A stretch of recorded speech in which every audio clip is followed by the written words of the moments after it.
Sabi po sa Awit, chapter 23, verse 1, Si Yahweh ang aking pastol, hindi ako magkukulang.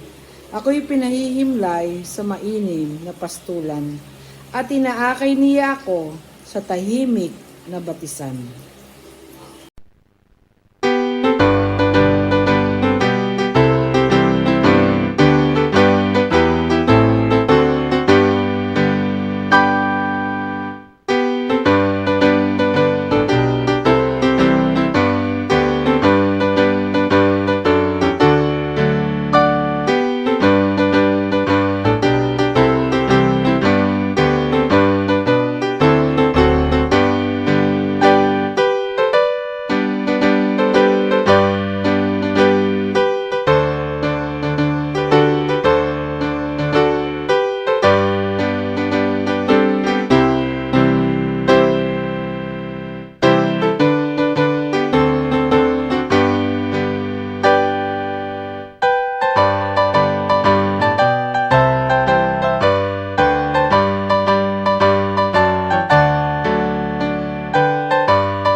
Tayo'y manalangin.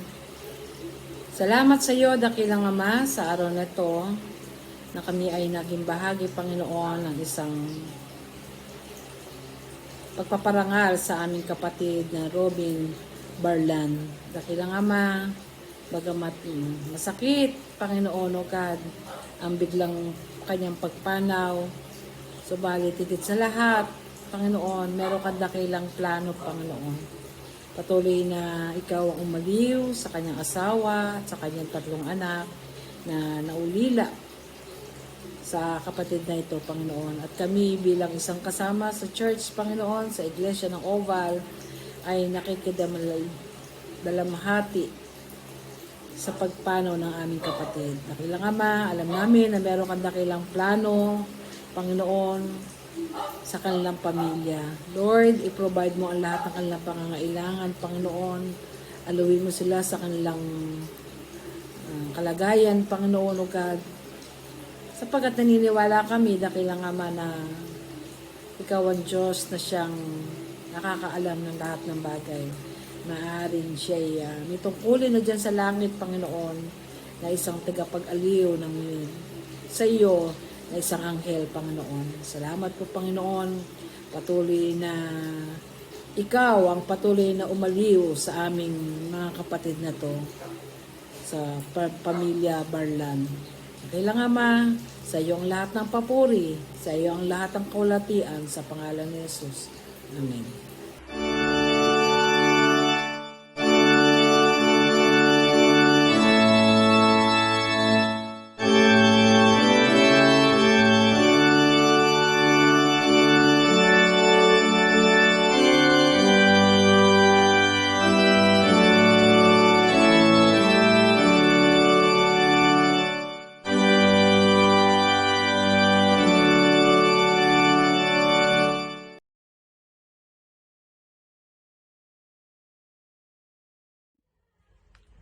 Magandang gabi po sa inyong lahat. Ako po ay buong pusong nakikiramay. Kami po ng mga kapatid ko dahil po nakasama po namin si Tito Bong. Sobrang nakakalungkot po nung nalaman namin na nawala na po siya.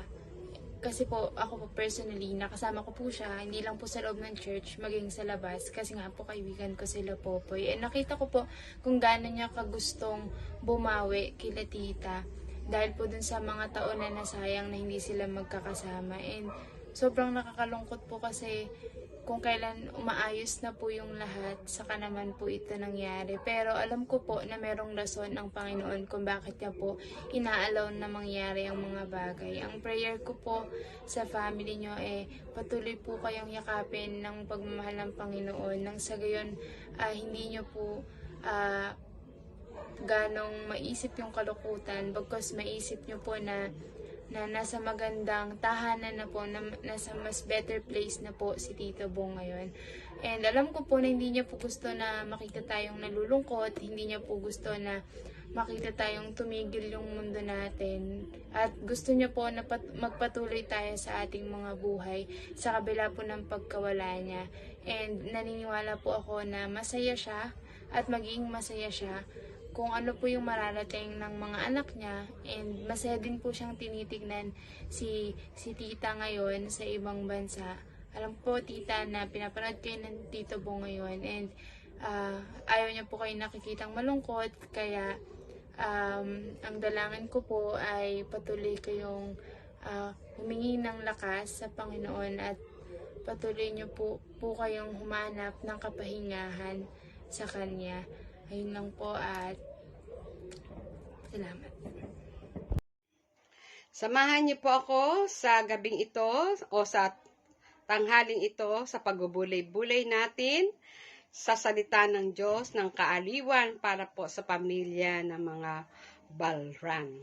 Ayon po kay Pablo sa sulat niya sa mga tiga Hebreo sa kabanatang 9 talatang 27 hanggang 28, ito pong ating mababasa.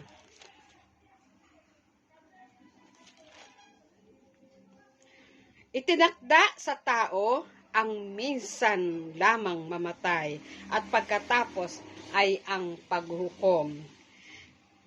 Gayon, di naman si Kristo'y minsang inihandog bilang hain upang pawiin ang mga kasalanan ng mga tao.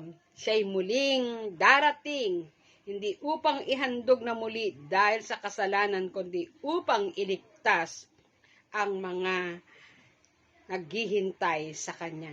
Pinagpala tayong lahat sa tanghaling ito sa pagbubulay-bulay ng Kanyang mga salita. Amen.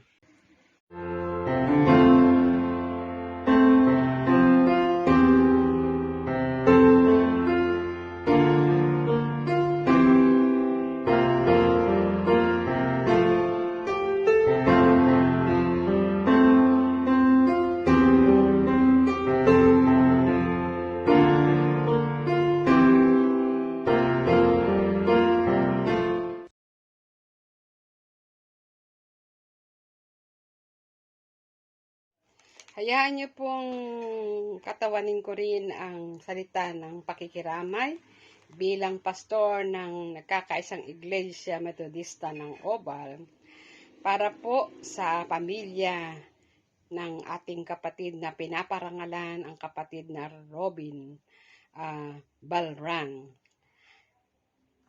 na ang kaaliwan, ang patuloy na pagsama sa inyo na kanyang mga mahal sa buhay, ang kanyang asawa, ang kanyang mga anak, at lahat ng nagmamahal sa kanya, ay patuloy niyong madama ang dakilang kaaliwan ng ating Panginoon.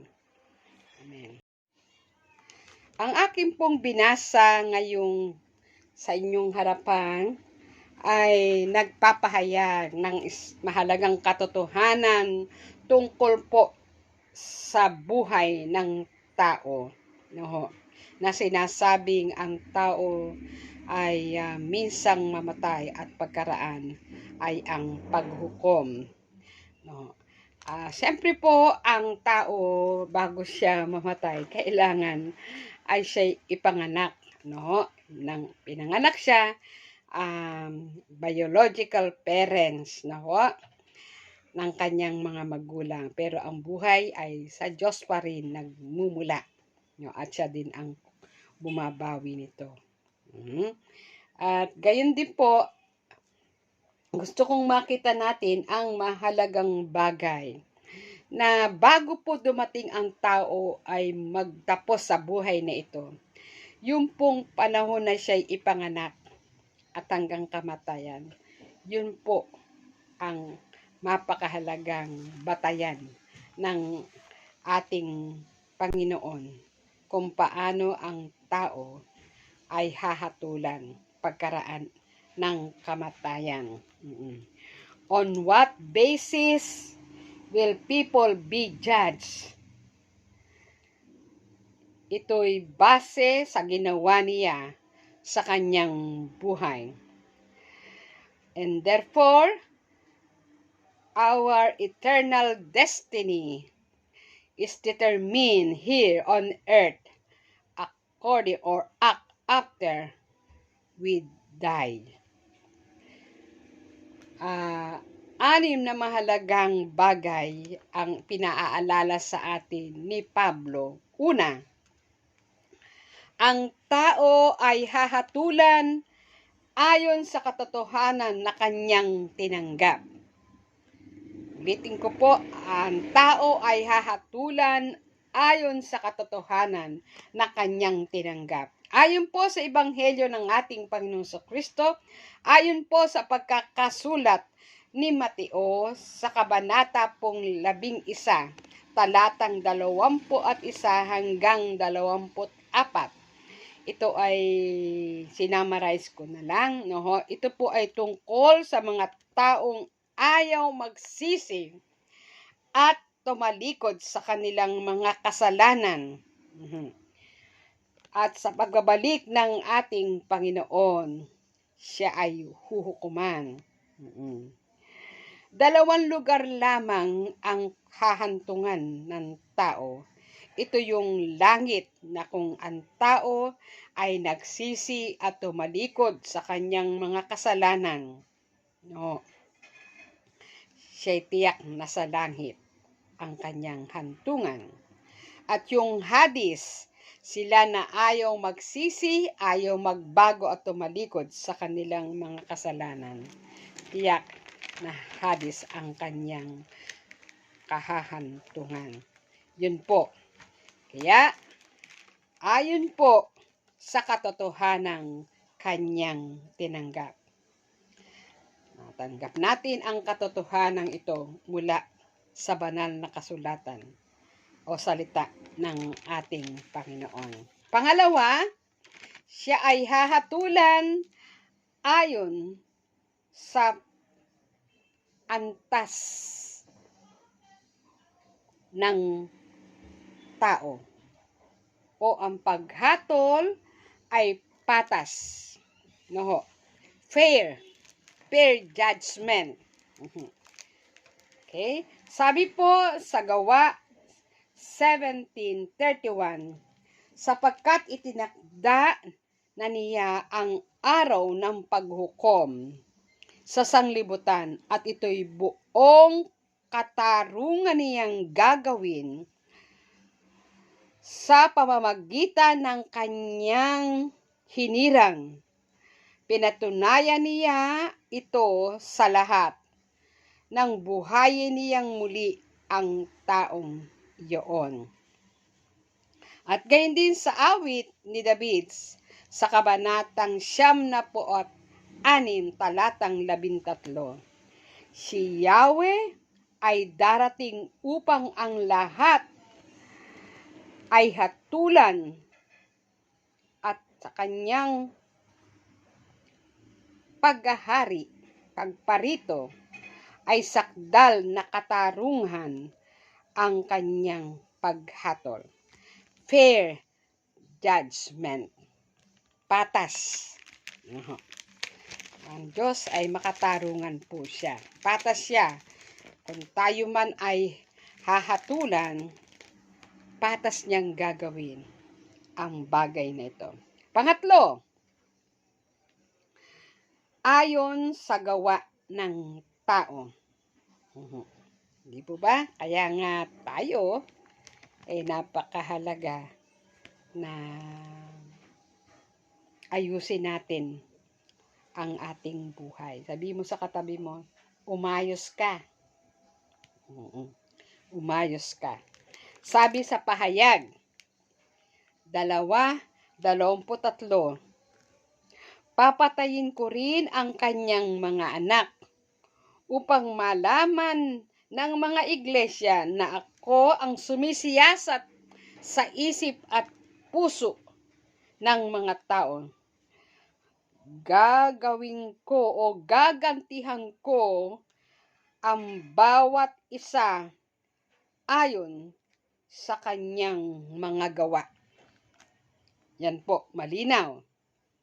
Ang basihan ng paghatol at paghukom na tatanggapin ng tao ay ayon sa kanyang ginawa.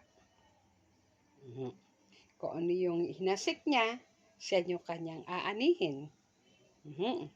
Naghasi ka ng mabuti, aani ka ng mabuti. Naghasi ka ng masama, aani ka ng masama. Di ba? Okay.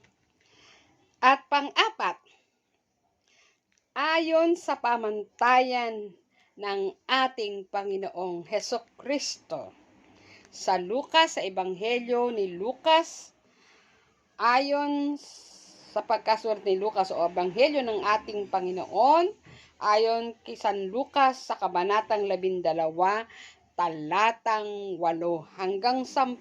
Ito po ang sinasabi.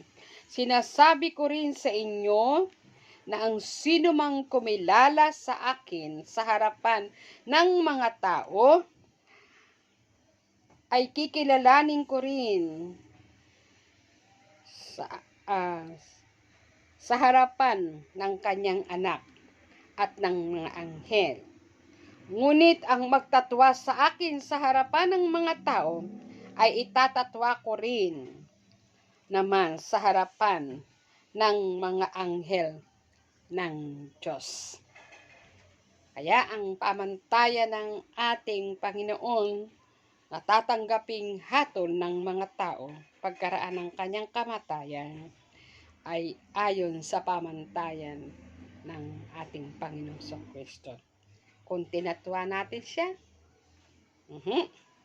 kung hindi natin siya kinilala sa harapan ng mga tao o ng mga anghel, ay hindi rin tayo kakilalanin ng ating Panginoon sa harap ng mga anghel pagdating ng paghuhukom. At pang-5, ayon sa kaugnayan ng tao sa ating Panginoong Hesukristo o ayon sa kaugnayan o relasyon ng tao kay Kristo. Sabi sa Juan 3:18 hanggang 19, hindi hinahatulan maparusahan ang sumasampalataya sa anak. Ngunit hinatulan na ang hindi sumampalataya sapagkat hindi siya sumampalataya sa kaisa-isang anak ng Diyos. Hinahatulan sila sapagkat naparito sa sanglibutan ang ilaw, ngunit inibig pa ng mga tao ang dilim kaysa sa liwanag sapagkat masama ang kanilang mga gawa. Mga kapatid, natural, kung tayo'y walang kaugnayan kay Kristo,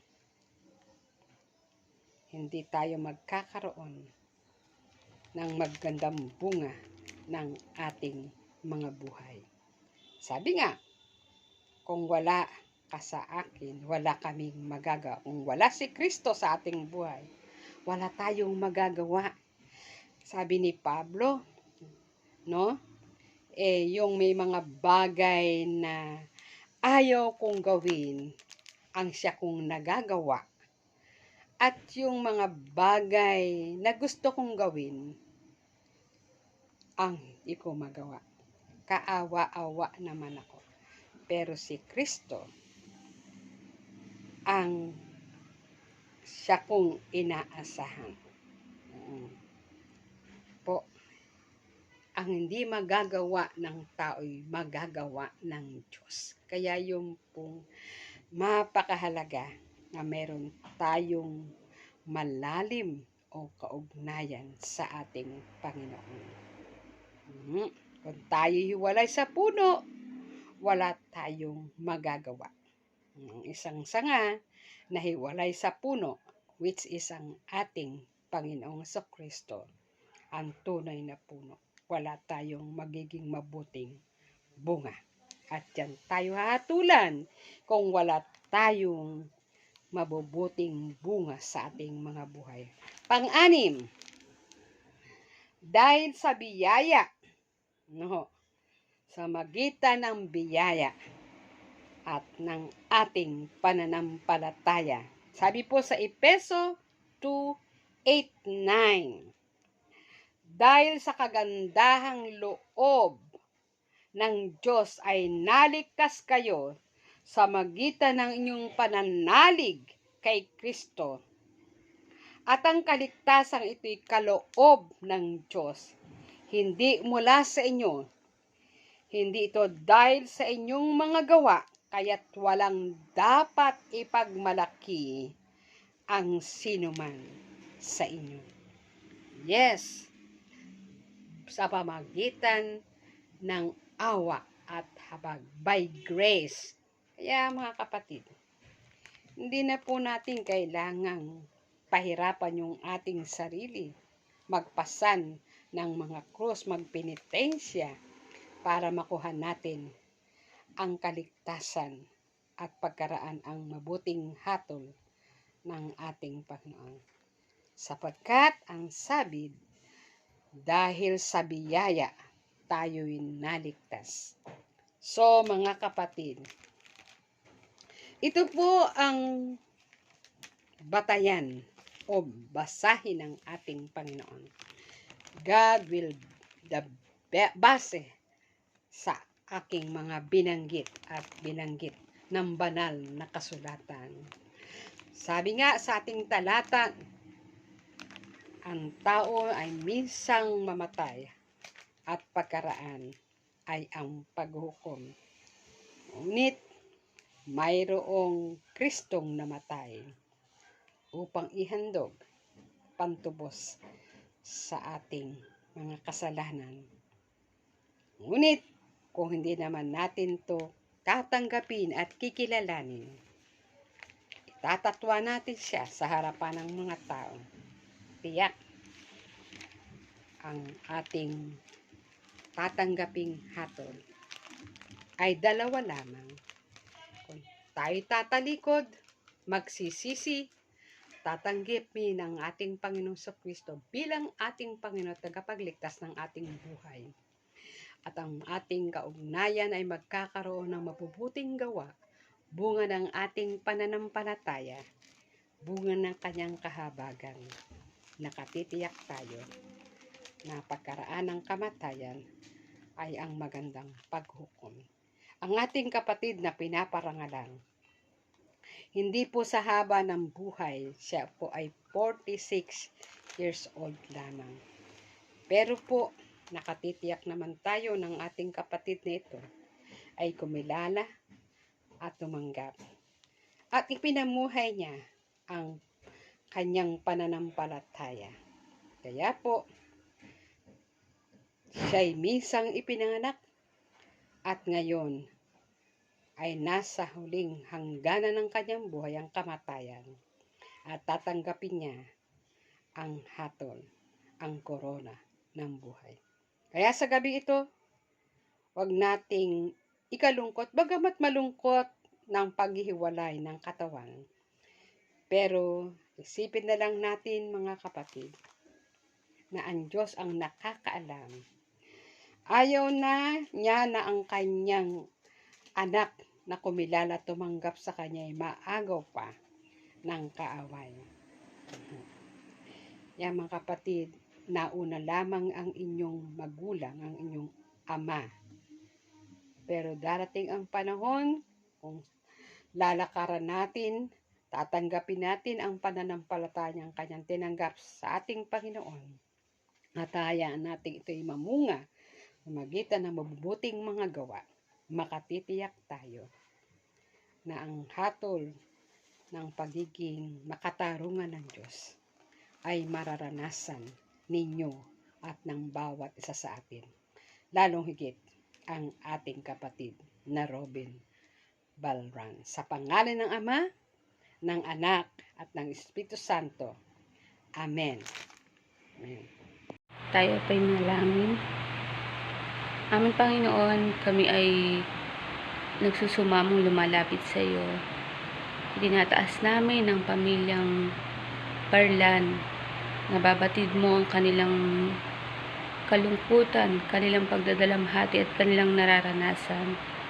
Dalangin ko, Panginoon, na sa mga pagkakataong ito, lalo mo iparana sa kanila ang iyong yakap, ang iyong pag-ibig, ang iyong mga pangako na hindi nagbabago noon pa man. Panginoon, itinataas namin sa iyo ang lahat ng kanilang mga pangailangan mula sa pisikal, sa espiritual, sa pinansyal. Panginoon, dalangin ko na kayo yung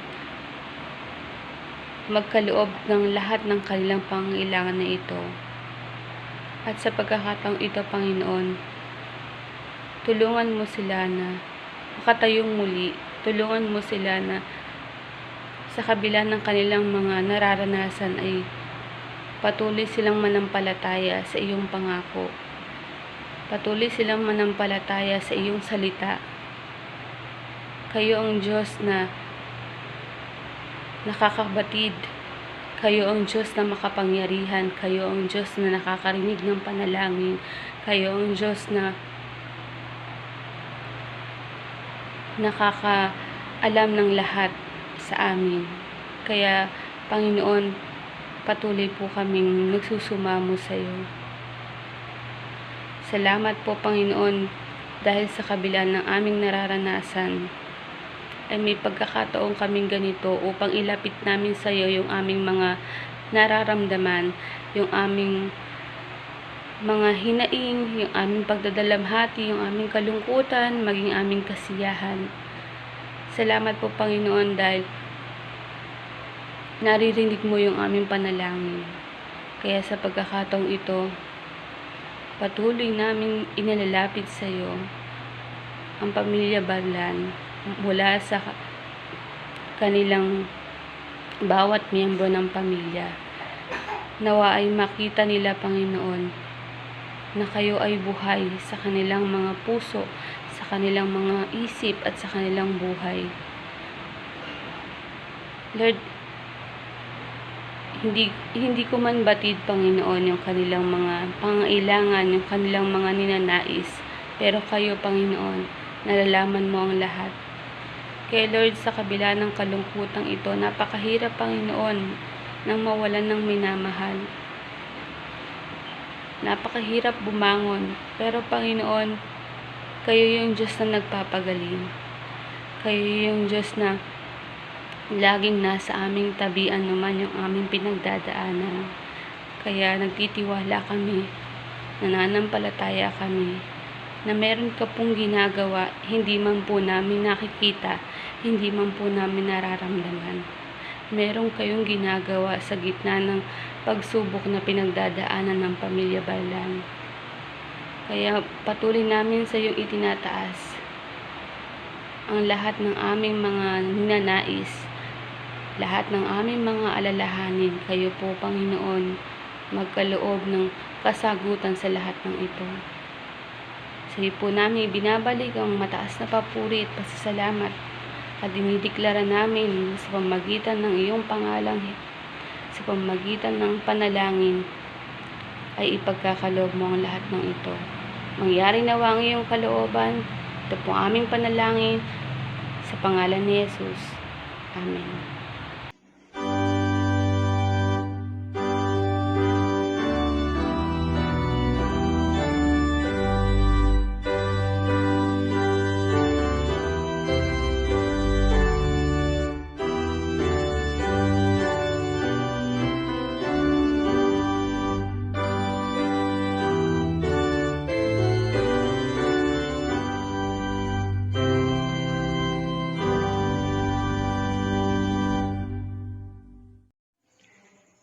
ang kapayapaan, ang kagalakan, ang kasaganaan, at patuloy na pagpapala at gabay ng ating Panginoong manglilikha, ng ating tagapagligtas sa Kristo, ng kanyang banal na Espiritu, ang patuloy na mag-ingat, magpala at manguna sa bawat isa sa inyo mula ngayon at magpakailanman.